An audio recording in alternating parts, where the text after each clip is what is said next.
Hi everyone, this is Poonam from the Content Writing Institute and we are a part of the MTI SoftPro. So let's get started with learning a few tips about how to write an ebook with absolute clarity. So I'll take you through some 10 important steps which will help you kind of write an ebook effectively without wasting time. So the credits for this content goes to Joe. Thank you. Let's get started. The first step is to write 1 or 3 sentences of your idea. That is the idea, the foundation about what you're writing the book about, right? So whether you're writing a book or a blog post, it's always tempting to dive into your writing project without actually setting the foundation for it. But however, you will save yourself a lot of time and create a better product if you settle on a solid idea before you start writing. So if you're writing fiction, your idea needs to contain 4 elements. That is the character, the setting, the crisis the character faces, and eventually the goal of your character. So in a non-fiction though, the idea that you're talking about should explain the main argument of the book. It should explain the problem that the book is trying to solve. Then it should describe the method of solving that problem. And all this you should be doing within a couple of sentences so that you have created the foundation, that is a platform for your ebook, right? So this first step is extremely important because it makes your life much more easier. So let's go on to the next step. Picture your ideal reader.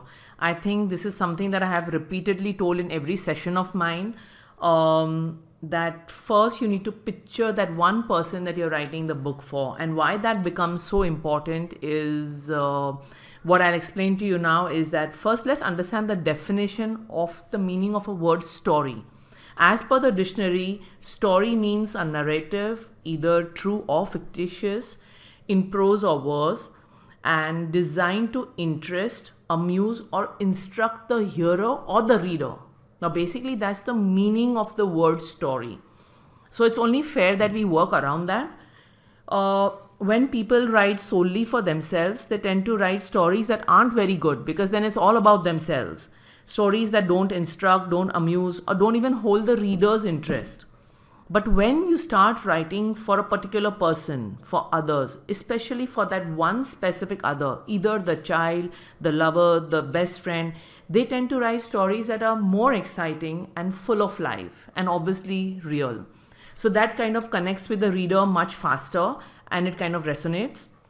So the best stories or articles are not about how the author feels, but the best stories are about how the reader feels. So this is very important, and you can get around to wrapping up that idea is by picturing your ideal reader. So let's go on to the next step. This one is write a 1-page outline. Now what that basically means is that you got to plan out your writing, right? Don't make plans about writing, which is worthless, but planning is essential. So before you begin to write, plan out your book. So to expand that in a further way, I would say that before you begin writing, obviously plan out your book in a 1-page outline. Though you're not supposed to take that 1-page outline too seriously, because as you keep writing, excuse me, as you keep writing, everything will change, once you begin writing. And most probably changes are a constant part when you're writing an ebook.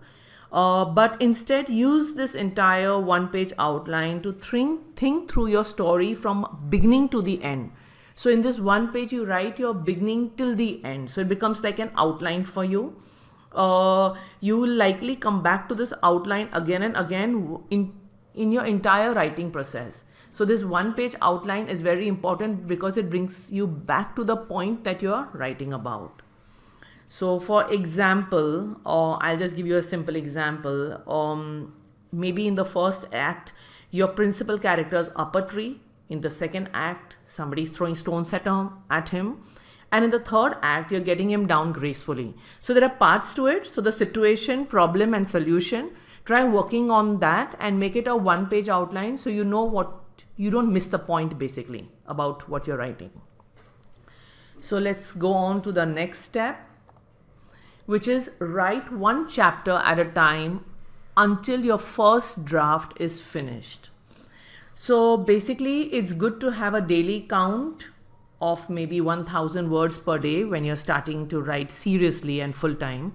But the best strategy is to write each unit of your ebook. So whether that unit is a story, a scene, a chapter, a section, it's good to write these sections or chapters in one sitting rather than getting interrupted all the time.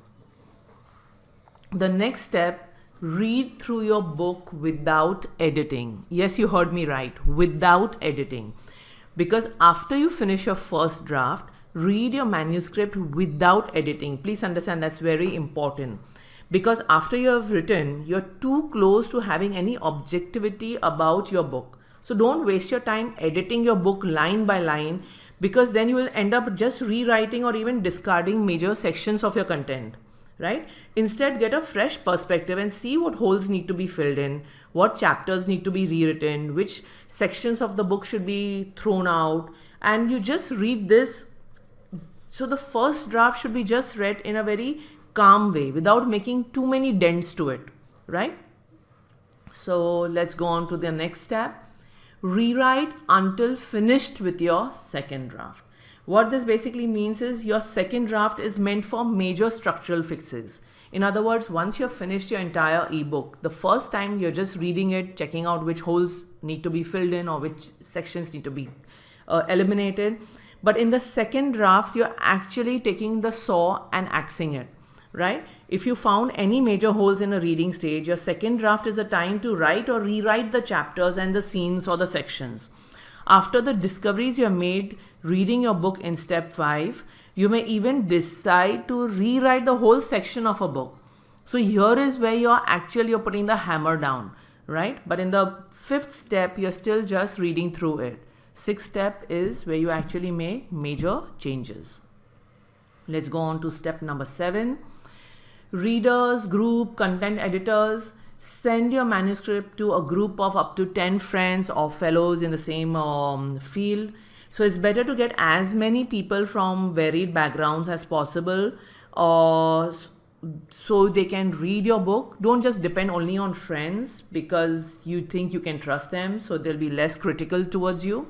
It's always better to have a good sense of sending it to varied people. Furthermore, they can give you a good feedback without you feeling bad if that's what you're worried about. So if you give it to some strangers as well who you think would be able to give you a good feedback, it's a good idea to do that, because you'll even feel less personally stung if one person doesn't like a part of your book. But from a wider survey, you can narrow down what actually works for you. Let's go to the next step. Rewrite until you finish your third draft. Now that major structural changes have been made and you have, majorly you have changed a lot of parts of your books. Let me try to explain these in a stepwise format. That the first draft that you made is for digging the book's foundation. The second draft is for framing the house, and the final draft is for finishing your work. So now is the time to take the third draft and give it a finishing touch. Right? So your final detailed line edits don't come until your third draft. So let's get it polished. Step number 9. Hire an editor or a copy editor if you can afford one. And not only will you have a better book because of it, good editing is the best way to learn the writing craft as well. If you get somebody from the outside to even help you edit it, this actually takes it to another level and you learn a lot from that too. And our final step number 10, publishing. Regardless of whether you publish it or not, you have done something most people only dream of, that is writing a book. So publishing is the most exciting and stressful part of the book writing process. So in a nutshell, it is divided into 5 steps. That is the platform that you want to publish it on, the agents, or if you're just doing self-publishing, to pre-launch it, to publish it and promote it. In promoting part, we have already done that in content marketing, where you need to distribute your entire content in the form of blog or different social medias. So that is how you actually publish and start marketing for your book. Yeah. So this is your step number 10, where you actually publish and get it ready. Now most of you may be using this ebook just to distribute it free of cost. So at that time, what I would like to tell you is that you could just create a PDF if you have a word processor. In our earlier sessions, we have already taught you how to use this online platform called Canva. So you can make a nice creative book cover over there and insert that book cover in Microsoft Word, which is a word processor.